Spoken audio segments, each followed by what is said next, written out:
अॼु हिन रोड ते अची धरणो हुयो आहे ऐं हिननि जी जेका डिमांड आहे ॾाढी सादी ॾाढी सिंपल आहे त पाणी जो हाणे दरिया जा मालिक आहियूं सिंधु दरिया जा वारिस आहियूं ऐं असां चऊं था त असांखे पाणी ॾियो पीअण लाइ पाणी ॾियो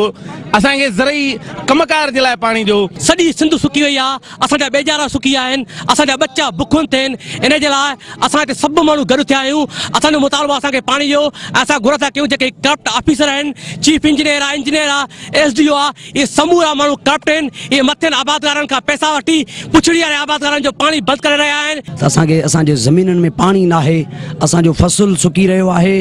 असां हुकूमत खे अपील कंदासीं त हीअ जेके राशि करप्ट लुटेरा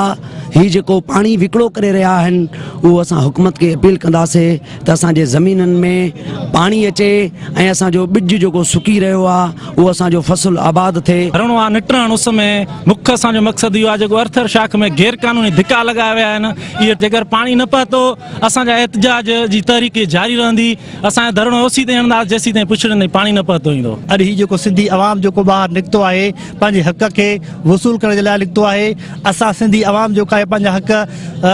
जेके गसब कया विया आहिनि उनखे असां हासिल करे ॼाणियूं था असां पंहिंजे उन्हनि आला हुकुमदारनि खे चवणु चाहियूं था त असांखे पंहिंजा हुकूक नंढा जेके विया त असांजी हीअ तहरीक जेको आहे ता क़यामत रहंदी। मेन ब्रांच खे पाणी नथो ॾिनो वञे त पोइ ॿियो सिंध में छा हाल हूंदो अहिड़े तरीक़े सां असांखे असांजो इल्तिजा आहे असांखे पाणी खपे। पाणी खोट ख़िलाफ़ असां धरणो आयो आहे ऐं असांजा लखें रुपए जा बेचारा सड़ी रहिया आहिनि